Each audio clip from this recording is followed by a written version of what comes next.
We are super excited today because we have two of our coaches that are here that we wanted to just reintroduce y'all to, let y'all hear a little bit about their stories, what kind of clients they work with, and just give y'all the opportunity to be able to ask them any questions. Y'all are always seeing me, Sherry, and Allie, but we have 10 other coaches behind the scenes that are answering questions in the paid group. Chelsea and Sandra actually host our co-working call in the paid group as well.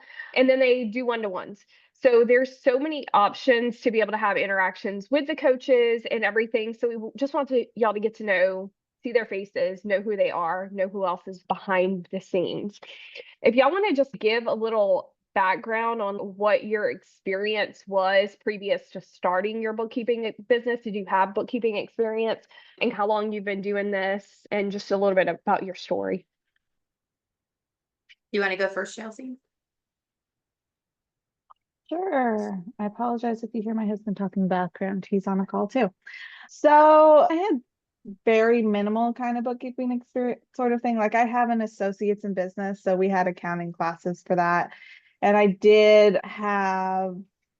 worked in a very small JCPenney's when my husband was in college. Think the whole store the size of a kid's apartment in normal JCPenney's sort of thing.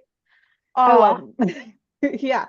And our back office person retired.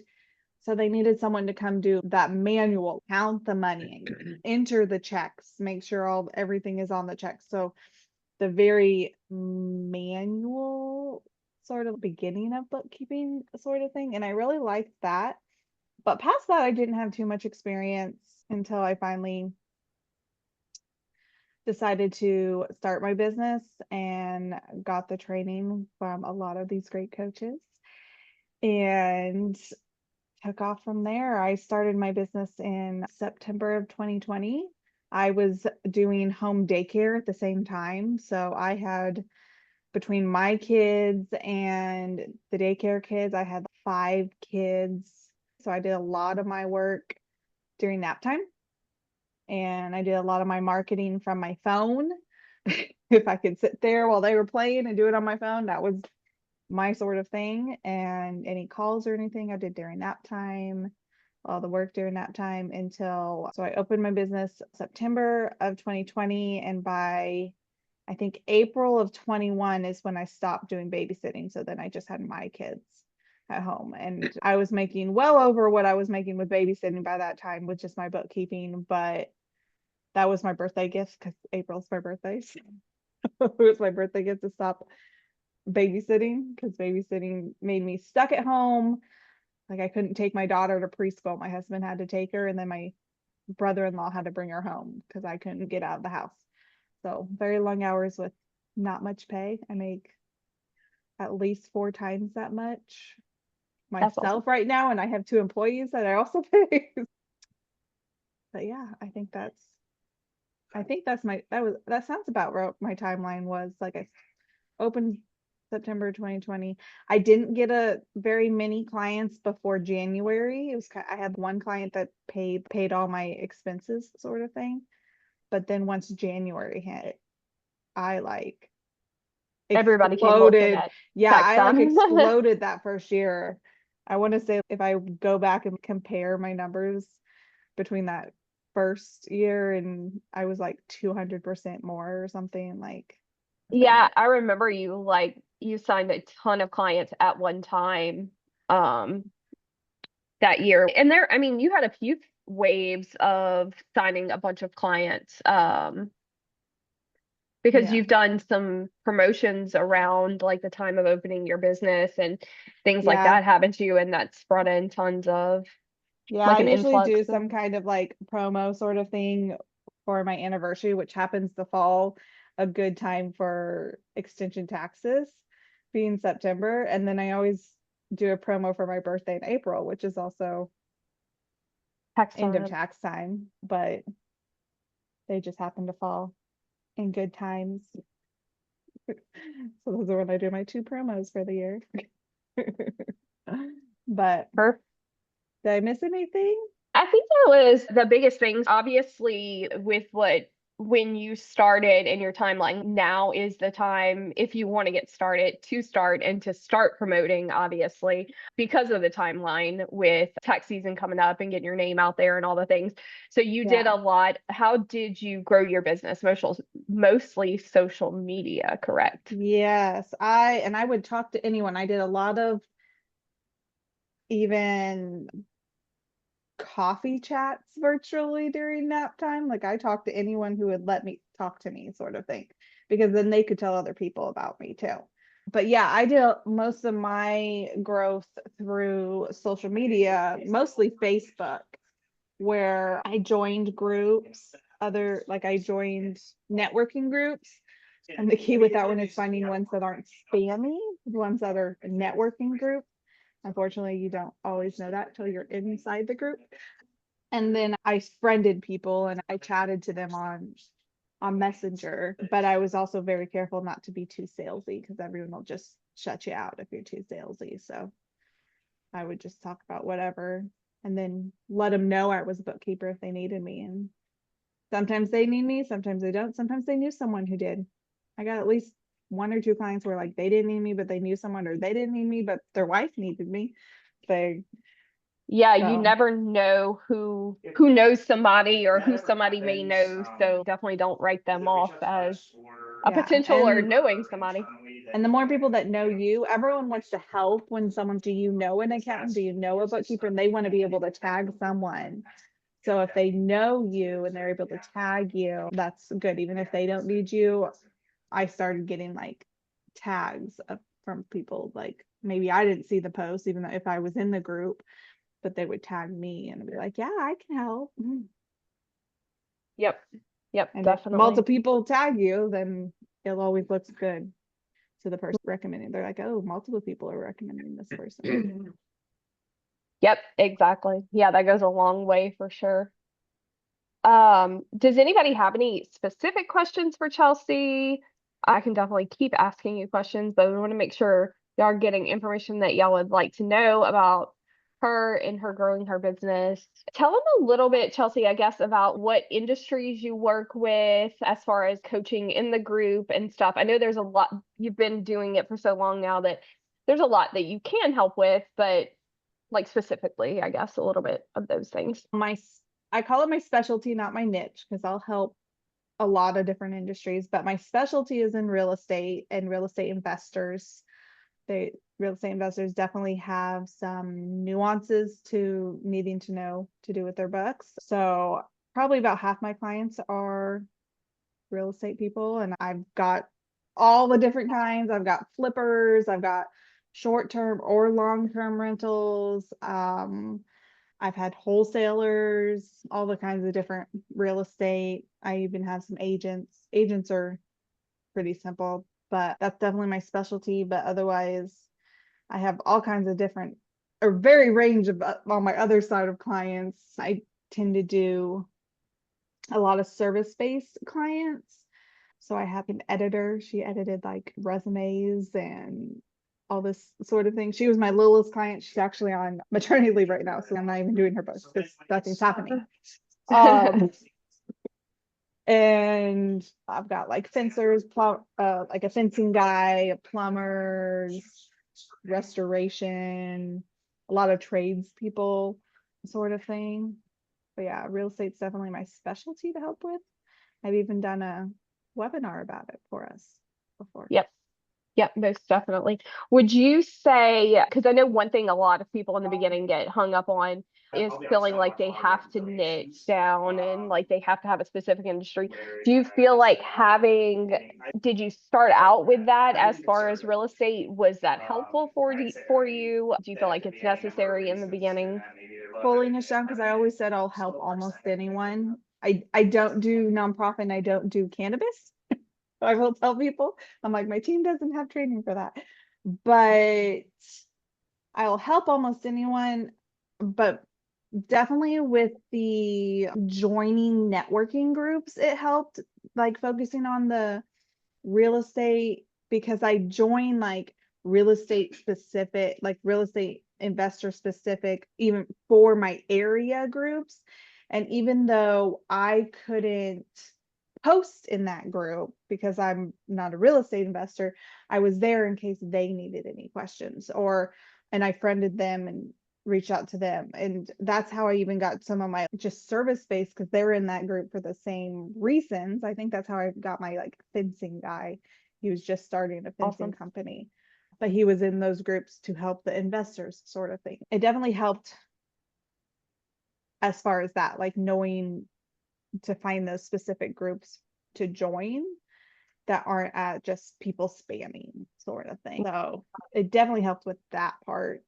And it's helped even with recent calls, telling people I know how to do real estate. Not all bookkeepers do.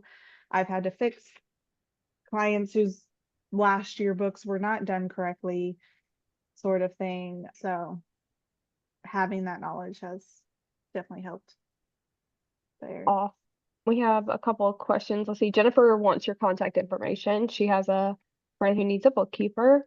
Michelle said, do you just do bookkeeping for construction clients, or do you help provide reports to help them understand their profit margins per job? I do have some clients that are just construction, not necessarily real estate also. I'm more on the route of just doing the straight bookkeeping. I don't do any of the much of the higher level stuff, but I will jump on calls and help them make sure they understand their reports, or if they need or know how to pull a different report if they need it thing. I'm very big on helping them, educating them and helping them understand things. Like especially I've gotten quite a few like random new book businesses at times. And I tell them, as soon as I get your books, we can jump on a Zoom call and go over your set of books, and I can tell you how to understand them. Like I could do it with just any set of random thing from Google too, but I feel like Right. teaching them from their set of books helps, because they're going to know, oh, okay, yeah, the suppliers are this. Like I get what it is, but I don't necessarily do much of the like more higher level stuff. We kind of stick straight to our bookkeeping for me and my employees. Yeah, and I mean that right there is proof, because a lot of people feel like they have to offer higher level services, or you can't just run a business based off of bookkeeping. But that right there is proof you can run it based off of just doing bookkeeping. Yeah, I am big about making sure they know how to read their reports and understand that. Like I'm fine. I even have a newer client that wants to know, now that I have this stuff taught up, he wants to understand what I'm doing. Not that he wants to do it. I don't want to do it, but he wants to know, understand, because he was like scared of QBOs. He wants to Understandable. not be scared of it. Understandable. Let's see. Anna said, what would you say are things you wish someone had told you in the beginning of your business? For example, I wish I had gotten Keeper before. I don't have keepers.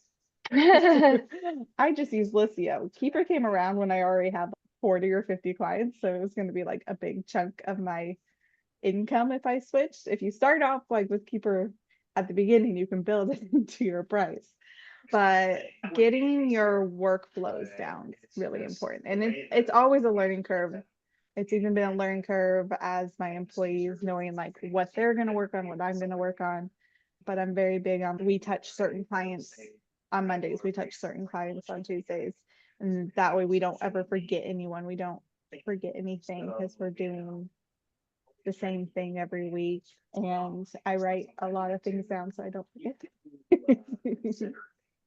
Awesome. And if I've touched something and it's put on to the client's plate, also remembering they're grown-ups. You can't babysit them. If they don't do something, it's not your fault. Yep. I don't think I've ever had really an issue, but I've seen a lot of people who do. I know that's probably a good advice sort of thing, but it's not your fault for them not doing their part of the job. Yep. For sure. Chelsea, what you mentioned 40 to 50 clients when you were at that point. How many I don't know if you know right off. I know some people ask me that sometimes. I'm like, I would have to go count. I would say, let me go to my spreadsheet real fast. And your goal, your goals, I think they, if I remember correctly, it's changed some. Like you didn't specifically go in thinking you were gonna you were growing a firm specifically. It was more just you were trying to replace some income and do something Yeah. for yourself. And then now you have Yeah, employees and my employees are my sister and brother-in-law who now live with me. So oh we're all in wow. one house. Yeah, they just moved into our basement.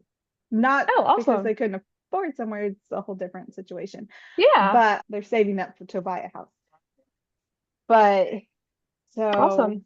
yeah, my sister called one day and was like, "Do you need help?" I'm like, "Yeah, I got to that point to need it." I think I had outsourced like some cleanups or something at that point, not day-to-day stuff. But yeah, I was just making it so we had I didn't have to babysit anymore because I didn't like it, and make more than what I was babysitting because you don't make much for babysitting. Yeah. I have around 51 clients, something like, or about, I have a lot of clients that have multiple businesses, so it's somewhere around I there. yeah. I don't know. No, I get that. Let's see. Anna asked how many years you've been in business and how long did it take to get to 40? I've been in business since September 2020, so 4 years now.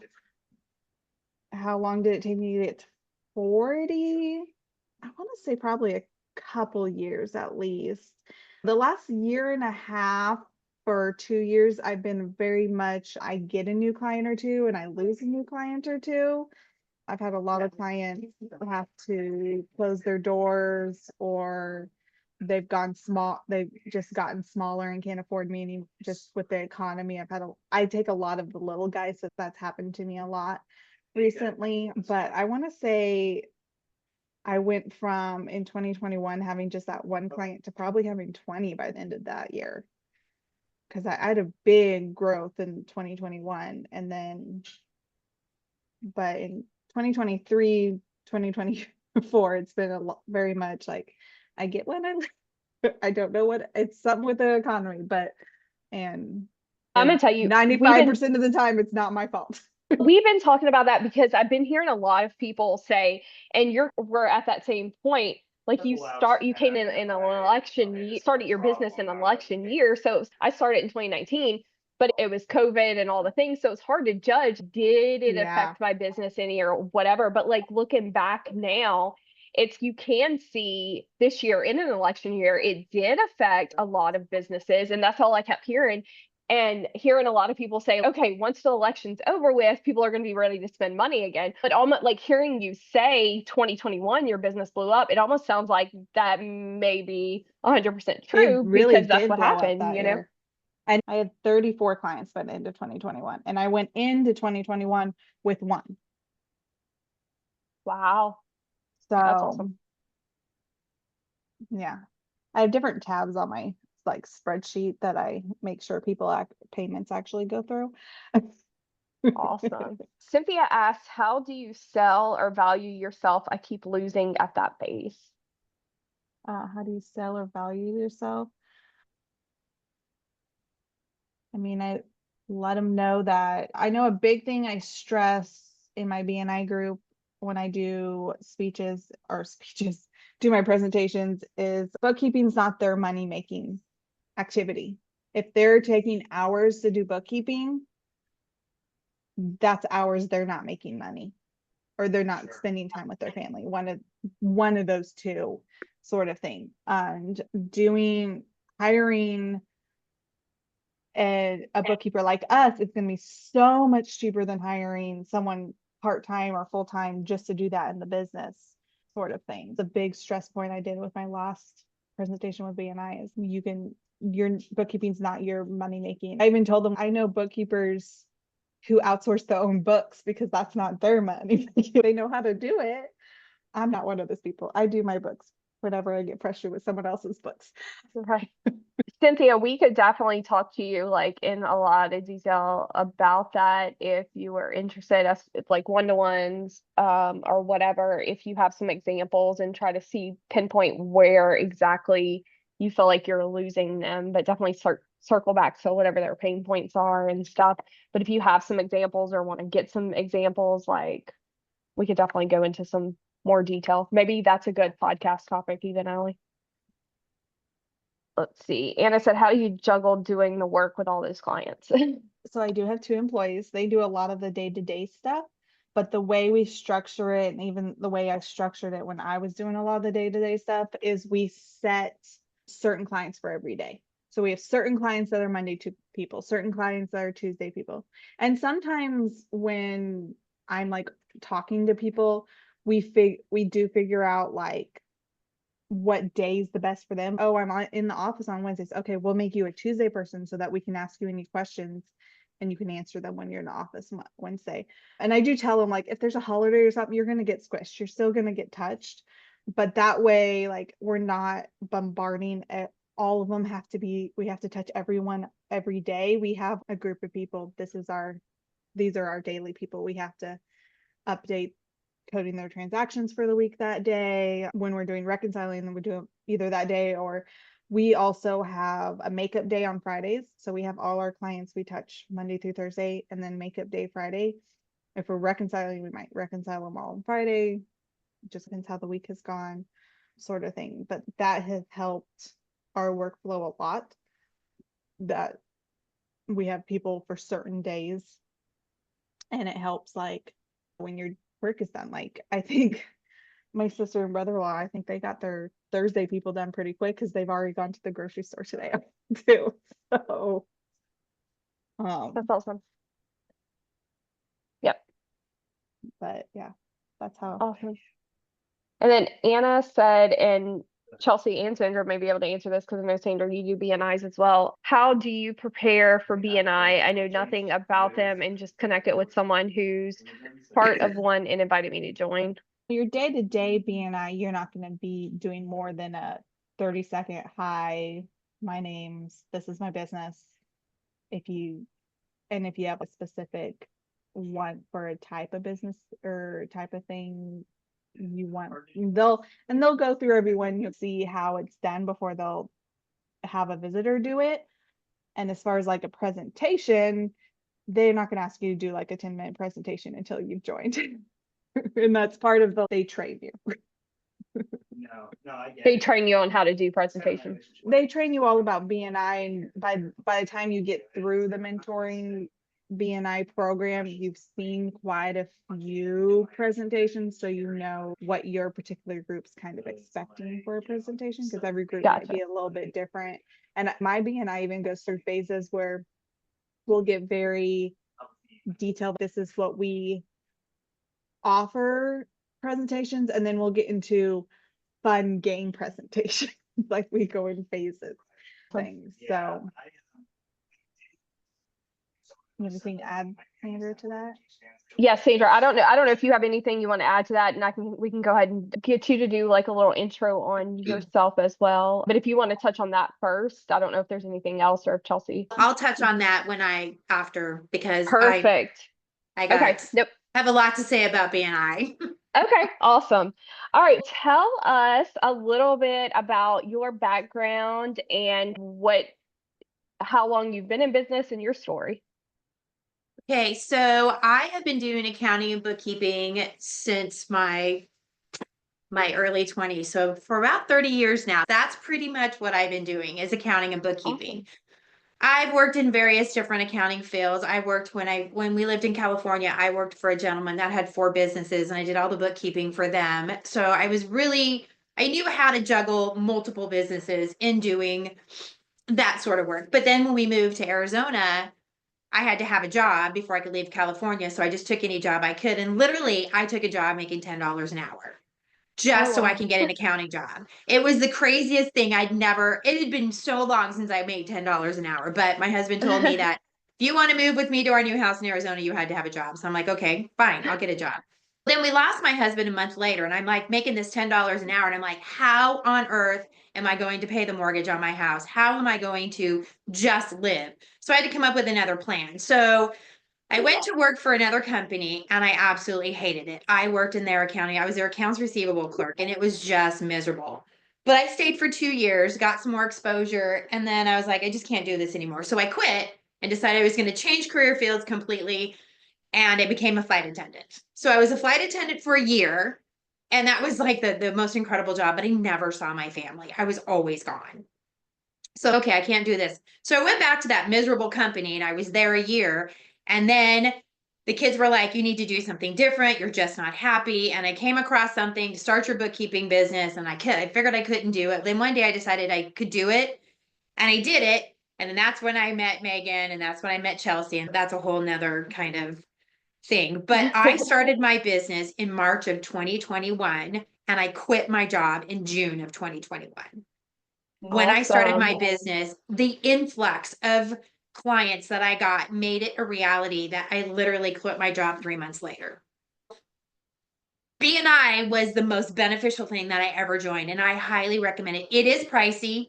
It does cost a little bit of money. It does take some time to you have to be able to commit a little bit of time to BNI, but the rewards for me, I don't have it's not that I don't have to. I did not have to go the route that Chelsea did with Facebook because I'm not good at it. I don't like it. I don't want to do it. So I don't.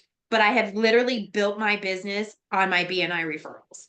And I just bought my brand new house this year because of my business. If it wouldn't have been for my business, I wouldn't have been able to buy my house.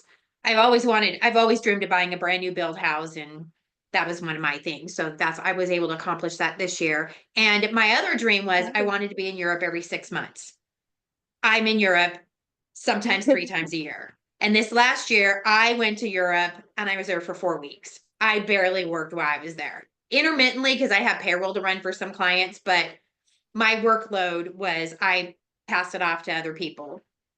So it was extremely cool. So I've pretty much met my goals in my business, but I've done it through BNI. I only have 23 clients. I just counted them while Chelsea was doing hers, but I have a lot of high dollar clients. I have two that are very high and they pretty much pay my mortgage and then some and fund my travel. I have two part-time employees.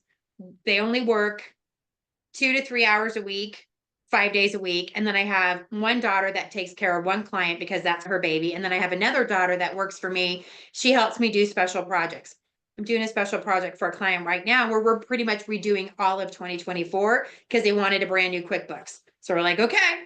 So they paid a lot of money for me to do this, but we're transferring everything from their old QuickBooks into a new QuickBooks and making it all nice and pretty again.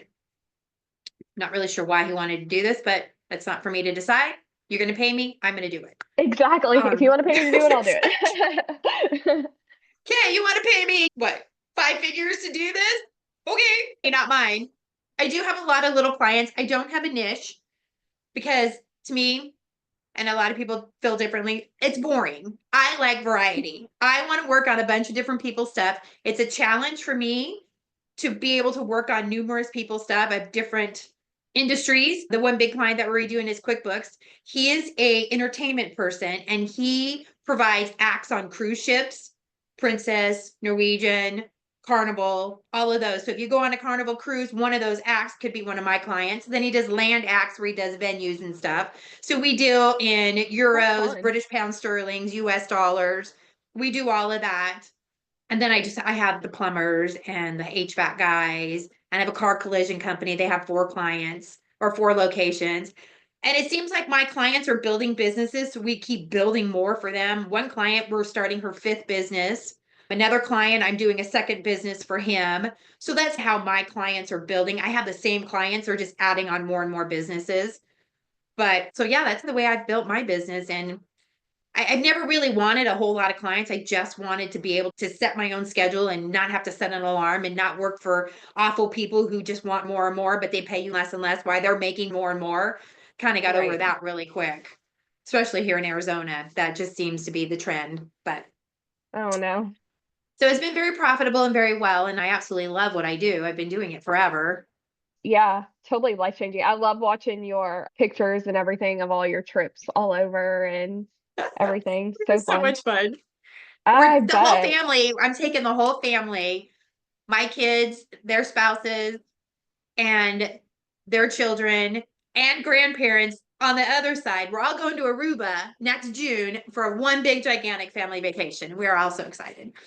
So fun. That's awesome because your grandkids are they're old enough where they're going to remember that, like all these experiences and stuff. So you're able to like really truly enjoy all that with them. That is We so did. awesome. We did. We went to North Carolina last summer, and one was only 4 at the time, and that's all she remembers is, can we go back to the airport and get on the airplane? I want to go back to North Carolina. So I can't wait for Aruba. It's Oh, gonna be so fun. But yeah, that's the that's reason gonna be why I built awesome. my business, is for my family and to do things. If I just made enough money just to keep me happy and make the mortgage and pay the electricity, I would be 100% fine. But I strive for more. I strive to make more. I strive to get more clients so that I can do more and have these experiences with my family, because to me, that's the most important thing. My family is what I do everything for. Yep. Yep. Totally. I love that. Anna asked, what is your price range for your clients? I have some that go from $115 a month to $3,000 a month. So if they Awesome. trickle in between there, most of them are at the higher end. I do quarterly clients. A lot of people don't like quarterly clients, but I feel that every person or business or whatever needs bookkeeping in some way or form. But sometimes they just don't need that every single month. So if I can offer them a quarterly price, then I know that they're still getting their financials done. I still know that they're getting their bookkeeping done and able to do their taxes at the end of the year or whatever that they need to learn how to build their business properly and correctly. I will still offer a quarterly. My quarterly prices are up higher than they were a year and a half ago, my base price, but that is still one service that I will probably continue to offer just to make sure that everybody who needs a bookkeeping service can get one. Yep. Awesome. I love that. And Brandy asked, she said she was coming in late. Could somebody explain what BNI is? Chelsea told her it's global networking group with chapters everywhere. I don't know if you want to go into maybe a little bit more detail on that, So Sandra. it's Business Networking International, and it is nationwide. And I even think I get emails from people in other countries. I think it is It's global. It's like global. Yeah, everywhere. it's Oh, everywhere. We awesome. Yeah, so we meet one day a week, and we have a board. You're elected by we elect a president, or we put names in a hat and they choose who they want. Last year I was secretary treasurer, and this year we split the secretary treasurer up, and I'm treasurer still, but we have another secretary. And then you meet and you promote your business. My BNI business, we all know each other on Facebook. So if somebody posts, I need a bookkeeper on Facebook, everybody like swarms on that and says, hey, use her. I may not get that one, but I may get the 4th person down. So I do have that form of advertising when it comes to social media. But so basically, I don't need the business right now through BNI. I tell everybody I'm not looking for anybody else this year, but maybe the beginning of the year we'll start taking on new clients. But please keep putting my name out there.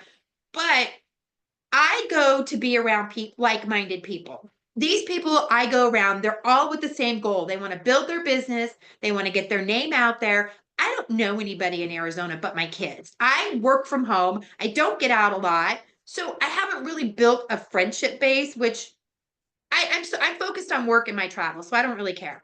But I joke with everybody that I pay my BNI fee because I pay to have friends that I go visit once a week.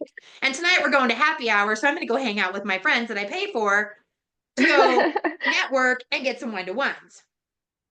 But it is a really good place to be to keep your mindset for people who are trying to achieve the same goal that you are. But yes, it does cost and it can be a little expensive, especially for people who are just starting out. But the return on your investment really is worth it, in my opinion. Yep. And I love that you said to be around like-minded people, because that is so huge, especially when you're Mhm. starting a business. You don't realize how mindset and all that, because I don't know about y'all, but like with me, I didn't know anybody else who owned a business at the time when I started my business. So some of the struggles and stuff that you come up with, who do you talk to in that sense without having a community, without having networking and all the things? Because you do need people to bounce ideas off of, or just to vent at the end of the day and go have happy hour with and forget about all the things or talk Right. about them. So yeah, that's huge for It sure. really is. And just doing a one-to-one. So in my chapter, and I'm sure Chelsea can vouch for this one, just because I have people in my chapter doesn't mean I can't go talk to other people in another chapter. They only have one seat per chapter. So they only have one bookkeeper, one realtor, one banker, and things like that. So nobody else can come into my chapter that's a bookkeeper. But if there's another chapter that doesn't have a bookkeeper, I can attend their meetings. I can network with them. I can even met a bookkeeper. My very first meeting I went to, there was a bookkeeper in that meeting, and she is like the most awesome person. She's like, you don't know about BNI? Come to my meeting. We're not supposed to, but I'm going to allow you to take my seat for the day. And I've gone to lunch with her. I've met other bookkeepers with her. We've networked. Just, you need a resource other than yourself, because sometimes I don't do e-commerce. I refuse to do e-commerce. So if anybody has any e-commerce questions, it ain't me, because I don't do it. But if I come across an e-commerce person, I can talk to another bookkeeper in a BNI group, or if somebody asks me a question, just because I can go reference those people and I can ask for help, because they're my resources and they'll help me. I've done that too, talk to other bookkeepers and other BNIs Mhm. locally, and I've gotten a client that way because they took like bigger clients. They wouldn't take the small guys like I will. And so they sent me this one because they were too small for them, sort of thing. And real simple, other than he doesn't answer my questions until a week before taxes. But I got some of those. We're still working on Yeah. 2023 because he doesn't have our questions answered. So oh, I don't yeah, know what he's going to do. I have one like that. One like I've that got too. I've got something like that too. Oh, But yeah, my chapter likes to use the phrase "I know a guy" also, so that you're the person, you're making it so you're the person your clients go to. Oh, I need a plumber. Oh, I've got someone for you. Or, and my chapter's kind of small. We're in a growth phase right now, so that we do reach out to those other chapters. If we don't have someone, we might reach out to another chapter for that. Like, I didn't have a CPA in my group until this last year, and I've been in there for 3 years. So I had a CPA in another group I referred to a lot, and she's just 30 minutes away. Yeah, I'm Sort so of thing. excited. We just got a CPA and she's going to work with me, and we're going to value my business. awesome. We're going to evaluate everything. And yeah, so I'm like 2025 is going to be probably a good year of growth for us. That's Um, exciting. yeah, so we'll see what happens. Awesome. Let's see. Cynthia said, what would you recommend to a new bookkeeper starting out as far as procedures, checklist, etc.? I recommend Keeper. Keeper is phenomenal.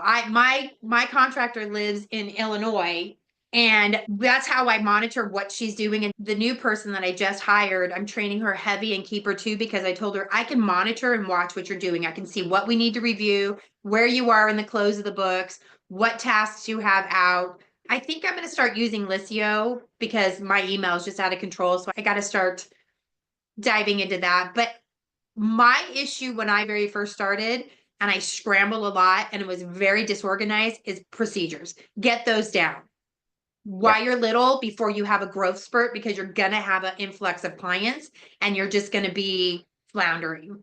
And it's very frustrating and very daunting when you're all over the place. I have a very big whiteboard behind me, which is out of date because I'm a task writer. I don't do what Chelsea does. I don't have clients that I work on every day. I make a to-do list Monday through Saturday, and I write everything down and I cross them off as I go. There are days where I make a to-do list and on Friday I'm still working on Monday's tasks because the week just got totally derailed because a kid needed to be picked up from school. I live 15 minutes from my daughter, and she works in the office a few days a week. And then I have another daughter that travels, so I have to drive an hour and a half to stay at her house for 3 or 4 days while she's on a work trip. So a lot of times my to-do list gets really out of control, but that's the beauty of this business, is there's never Yep. really that many emergencies that have to be done until you're in January and you're trying to work on 1099s. Then we have a lot of emergencies, but other than that, it really doesn't. So if you have something on Monday that doesn't get done till Friday, it's really not that big of a deal. Yep. And I would say, yes, get your procedures down, but also learn from your mistakes. Learn, oh, this isn't working, let's change it, sort of thing. If there's a procedure that needs to be changed, change it. Like we've learned through my sister and brother-in-law working, like I call them my monthly team. They work on the day-to-day stuff, but I'm the one who does the cleanups, other than I think one that we have out. But we've learned that that works better for us, sort of thing. And just, yeah, learning from your mistakes too is always a good thing to adjust. Don't be so stuck on your procedures if needed. Yep. Most definitely. Anna asked, do you use a Quip 360 or anything similar? A which one? A Quip 360. So a Quip 360 is Apparently I don't. yeah, a Quip 360 is what we use for the coaching business, and a lot of people have been switching over there for that with bookkeeping, but it's more of like email marketing, that type of thing. So I don't think I don't think either one of you do a I've ton not of the ever email done marketing any type. email marketing. Yeah. I haven't had to. There may be a day when I need to use some other different form of marketing, but right now I don't. I use Don't fix what's very not much broken. the mindset of if I don't like that kind of marketing, other people don't like that kind of marketing. Like even like my posts, I try to keep them like short and sweet sort of thing because I don't want to read a long post. So I haven't done email marketing because I don't read marketing. Totally. And then she asked, how many employees or contractors do you have? I have I two have two employees and one contractors. contract. Yeah, I have two. I pay one via W-2 and I pay one via 1099. They both work 2 to 3 hours a day, about 15 hours a week. And then I have the one daughter who just does one client. So depends on how long it takes her. And I think she's a W-2. And then I have another daughter that works for me that does special clients. And she's probably been working with this project we have going. She's probably working 4 or 5 hours a day. So about 20, maybe 20 hours a week trying to get this one done. And then she'll slack off for a while. But consistently I have two, which I'm hoping to. I like the part-time ones because they're easier. Because if this isn't like an ebb and flow business, it's not, I don't feel like everything's always consistent. You can gain a client, lose a client, gain a client. I've been very fortunate that my retention has been very well. I've only lost a couple, and due to businesses going out of business, or I really wanted them to go, so I encouraged them to go That because it happens just sometimes. wasn't working. They get to a point where they just don't listen to you anymore. Like one of my BNI guys, I'm trying to figure out how to get rid of him because I don't like not having 2023 done, but he literally will not answer our questions. And I'm Facebook friends with him because he's my BNI group. He's always at Disneyland. I'm like, can't you have your wife drive to Disneyland and you answer our questions? Something, anything? No. Help me a So, little. but yeah, but my retention has been pretty good so far. Awesome. Yeah, I have two employees I pay a salary. It's a small salary because they really only work couple hours a day sort of thing. And then I technically have one contractor, which is my mom, but she helps make like my canvas for my Facebook posts, and she sends out the monthly reminders for if we need like statements and stuff like that. So she only does like things like once, twice a month sort of thing. So she's still a contractor, but my other two I have on a salary, and they also know, but they're at that same time that's a salary, they know if we grow with clients, their salary grows too. So Awesome. they used to be contractors, but then they wanted to switch to salary. So that's what we did. Good deal. Awesome. So we're going to start wrapping up. If anybody else has any other questions, definitely drop them in the chat. Both of you, what would be, if somebody is like on the fence about starting their business, any suggestions, thoughts around that for them? Anything, last minute things I want to add? I say just do it. I was on the fence for probably a year. And if I'd have done it a year, I would have been much, much happier. So just do it.